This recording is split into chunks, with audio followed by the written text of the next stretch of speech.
Okay, kali ni kita buat macam lain sedikit. Boleh nampak skrin saya? Ya, boleh. Boleh Okay, so kita buat macam apa? Lain lah, semangat tahun baru Cina. Okay, so basically sebelum saya pergi dekat kita punya economic calendars, saya nak tunjuk apa yang berlaku minggu ni. So kita tahu apa yang mengubah market. Okay, so yang pertama of course sekarang ni US melalui higher inflation lah, almost 7% plus. Okay, and then market tengah bercakap pasal 3 atau 4 rate hike dalam tahun 2022. Tapi baru-baru ni kalau siapa yang follow news, ada yang kata 5. Yang baru-baru ni, baru tadi dalam 2-3 jam saya dengar Bank of America, okay, dia kata dia nak buat 7 rate hikes dalam tahun 2022. Maknanya almost every FMC meeting, okay, kita akan ada 25 basis point interest rate hike. So ini malam tadi keluar, itu yang membuatkan kejap lagi kita tengok gold punya chart gold, okay, yang dia makin menjunam. EU pun dah breakout, AU pun ada breakout new low, NU pun breakout ke bawah, GU ada ke bawah sedikit. So semua US dollar agak kuat. Okay, so itu yang tengah berlaku. Okay, lepas tu ada cakap-cakap pasal balance sheet runoff. Balance sheet ni basically hutang kerajaan lah. Hutang US ni sekarang ni almost dekat 9 trilion.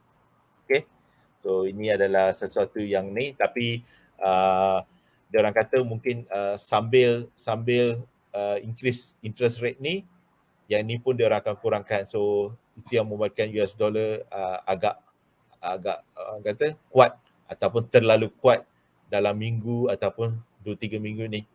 Okay, ini adalah news semalam.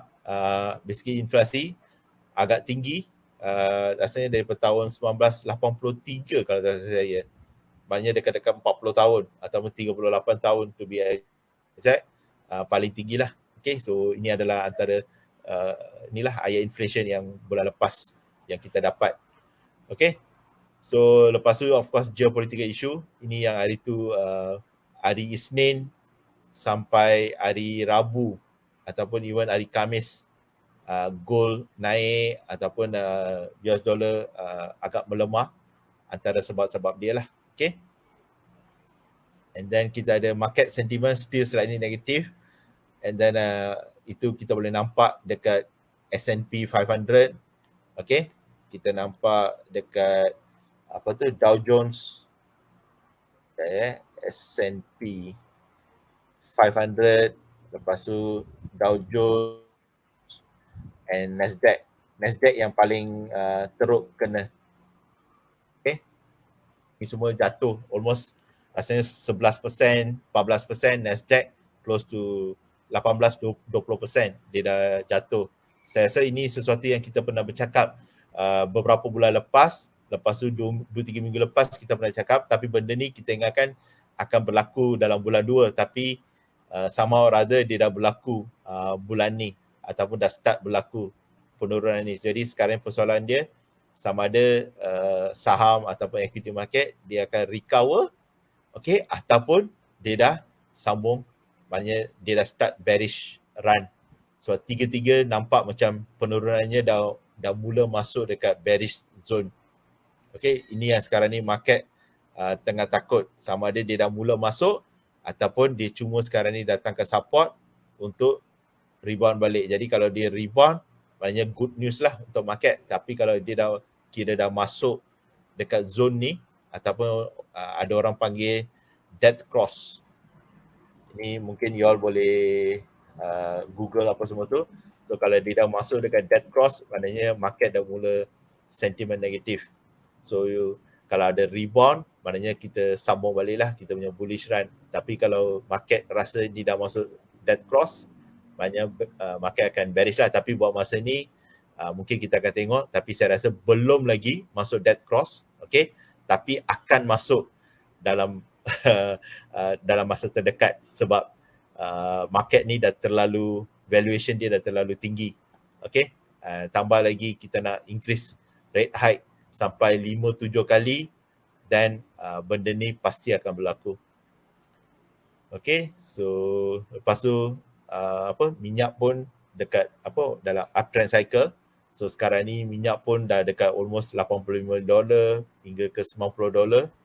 Okay, of course market expect boleh pergi ke 100 ataupun yang paling teruk mungkin 120, tapi benda ni kalau berlaku perang ataupun berlaku economic recession baru dia akan sampai ke zone ni.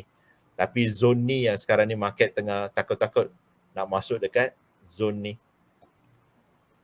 Okay, so ini adalah sedikit penerangan pasal inflation rate ni. Ini yang baru hari tu bulan Disember, kita boleh nampak inflasi naik tiap-tiap bulan.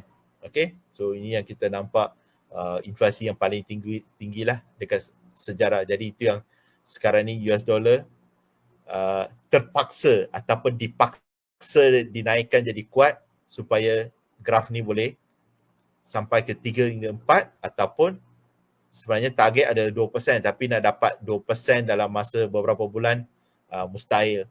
Sekarang ni market kalau dapat 3 hingga 4% pun dah kira cukup baik. Jadi sebab tu sekarang ni tiba-tiba market tengah bercakap pasal 5 interest rate hike ataupun 7 interest rate hike, ataupun market dah cakap pasal balance sheet runoff. Okay, so ada beberapa tema lah yang untuk membuatkan kita nak turunkan kadar inflasi ni. Okay, so ini ada beberapa news ataupun yang mungkin siapa yang tak sempat nak baca atau mungkin follow. Okay, ini just saya quickly run through. Okay, ini yang kita kata Powell akan increase interest rate lah start daripada bulan Mac. Even bulan Mac pun ada persoalan sama ada 25 BPS ataupun 50. Market sekarang ni jangka most likely 25, tapi 5, 6, 7 kali. Tapi kalau dia buat 50 BPS, dan mungkin 3 atau 4 kali saja. Jadi ini yang market tengah digest apa yang Jerome Powell ataupun Federal Reserve ataupun FOMC akan buatlah. Okay. Lepas tu sekarang ni since inflasi tak lagi capai dia orang punya target 2% ataupun ke arah 2%, jadi dia orang kena gunakan all the available tools. Ini ayat-ayat Jerome Powell lah, all the available tools dekat at FOMC untuk control inflation. Okay, so ini ayat-ayat yang sekarang ni Jerome Powell tengah gunalah. Okay, so that's why kita nampak stock market pun dah jatuh almost between 10% to about 20%. Nasdaq paling teruk. Okay, S&P dengan Dow Jones dalam range ni lah, 10 hingga 14%. Okay, so ini yang satu lagi, reducing the balance sheet will take some time. So daripada 9 trillion, at least dia orang target ke 8 ataupun ke bawah lah. Jadi dia orang bercakap mungkin dalam 100 bilion treasury bond apa semua tu mungkin dia orang akan jual balik. Maknanya dia akan reduce liquidity dalam market antara 70 hingga 120 bilion sebulan. Okay, untuk reduce. So itu yang sekarang ni US dollar tiba-tiba makin kuat ni. Okay, dan ini just quickly oil market. Okay, ini yang kita pasaran jangka. Sekarang ni oil dah naik daripada $40 almost ke $90. Of course tahun lepas masa COVID dia adalah almost zero, touch almost ke negative region, tapi cepat dia naik. Okay, of course yang ni 125 ni agak luar jangkaan, tapi kalau kita tak boleh nak discount, kalau ada perang, of course dia boleh sampai ke 120 ataupun 110 punya zone. Kalau benda ni berlaku dah kira agak teruk lah satu dunia.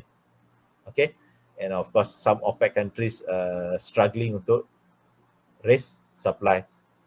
Macam saya katalah, kalau boleh oil price below $100 sebab ini adalah satu psychological. Sebab tu bila dia sampai ke 90 ataupun 95, market akan cuba push untuk kata turun ke bawah, maknanya dia orang akan increase capacity lah. Okay, jadi kita akan tengok apa akan berlaku buat masa ni.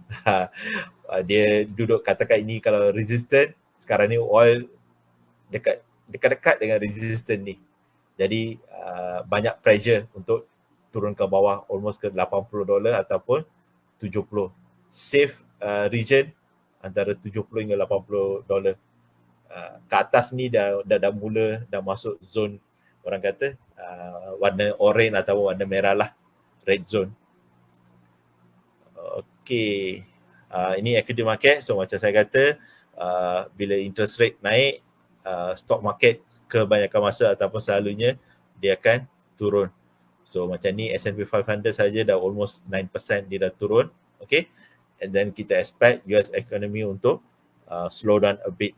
Okay, tapi ini secara overall, macam Apple, macam hari tu Tesla, okay, diorang semua menunjukkan satu kekuatan ataupun earning yang bagus. Okay, tapi kita bila tengok stock market macam S&P dia ada 500 stock, macam Nasdaq dia ada 100 stock.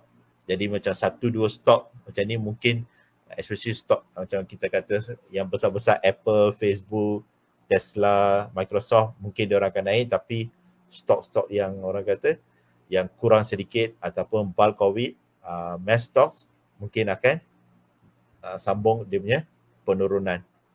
Okay, tapi dia ada rebound sedikit semalam. Okay, tapi kita tak tahu sama ada dia boleh rebound ke atas ataupun dia cuma berkorektif untuk break support yang dia buat dalam 2-3 hari ni. Okay, so itu adalah secara overall analisa. Of course ini geopolitical, kita masih ada isu. So dia biasanya isunya antara yang negara besar-besar lah, Russia, US, China dengan of course North Korea. Tapi buat masa ni kita just ada isu antara Russia dengan Ukraine lah. Itu yang US support Ukraine, jadi kita ada isu pasal tu. Okay, so itu yang membuatkan market, global stock market dive pasal ada konflik Ukraine.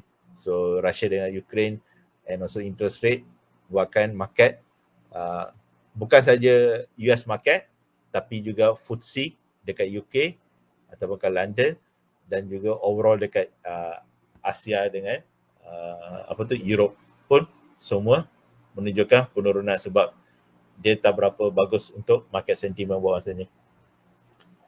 Okay, so itu saja sebagai market sentiment apa yang berlaku minggu ni. Saya tunjuk sedikit apa yang berlaku untuk minggu depan. Okay, kali ni saya cuma nak tunjuk dalam investing.com. Okay, biasa saya tunjuk Forex Factory. Kali ni just tunjuk sebab at least you all ada choice nak guna. Sebenarnya sama saja. Okay, so untuk minggu depan China sebab kita ada Chinese New Year. So whole week ataupun beberapa hari sebenarnya Chinese market akan tutup ataupun tak aktif. Okay, tapi Forex market ataupun pasaran saham dia masih berlaku, cuma volume ataupun liquidity mungkin kurang sebelah Asia. Okay, sebab China is a big market. Okay, dia tutup untuk Chinese New Year. Okay, so nevertheless biasa hari Isnin kita tak ada apa-apa news. Hari Selasa kita expect Aussie ada pergerakan sebab ini adalah interest rate. Okay, so kita expect ada kekuatan lah, sama ada ke atas ke bawah, nanti kita akan tengok chart. Okay, lepas tu hari Rabu kita tengok, hari Rabu kita ada New Zealand unemployment rate. Okay, so akan ada pergerakan. Satu lagi adalah Euro. Ini adalah inflasi untuk Euro. Kita expect volatility yang tinggi juga. Okay, and then yang ni penting. Ini adalah BOE, Bank of England. Okay, so kita expect pergerakan yang besar untuk ini. So GBP dijangka akan naikkan interest rate Okay, so katakan ini contoh ini bukan signal. Okay, katakan sekarang GU ataupun GJ tengah turun. Okay, so dijangka akan ada interest rate at least dalam 25 basis point ataupun 50, then kita boleh nampak GBP akan ke atas. Tapi kalau tak ada interest rate kenaikan, mungkin ada lagi sedikit penurunan. Ini secara relatif bukan signal. Okay, so sebab data ni dengan yang ni berapa orang nak increase rate ni, dua data ni akan membuatkan GBP kuat ataupun lemah. Okay, so lepas tu hari Jumaat kita ada policy statement.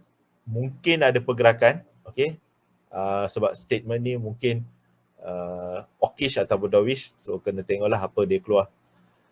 Lepas tu kita ada NFP. Okay, minggu depan kita tengok, kalau kita free, kita akan cuba buat live trade lah. Okay, sebab saya rasa kali ni akan ada pergerakan yang besar juga untuk ni, sebab semalam ataupun 2 hari ni gold dah turun ataupun US dollar kuat. Jadi mungkin NFP ni memberi kekuatan ataupun kelemahan sedikit untuk gold naik ataupun USD untuk melemah sedikit. Tapi dia bergantung pada data yang akan keluar sini. Okay, dan satu lagi adalah Canadian employment lah. Ni akan memberi impact. So net-net news yang penting untuk minggu depan, kita ada Aussie, kita ada New Zealand, lepas tu kita ada GBP, sebelum sini kita ada Euro, dan kita ada US dollar, dan kita ada Canada. Okay, so basically interesting week. Next week almost every major currency akan ada impact. Okay, tapi towards end of the week pergerakannya akan menjadi besar, Khamis dengan Jumaat ni, sebab BOE dia punya impact selalunya boleh pergi 200, 300, 400 pip. Kalau siapa yang trade GBP NZD ataupun siapa yang trade GBP AUD, dia punya pergerakan boleh pergi 400, 500 pip. Okay, sebab besar ni pergerakan dia untuk lepas news dekat sini. Okay, so itu saja pun. Kalau ada soalan dan kita ni lah. Okay, baik.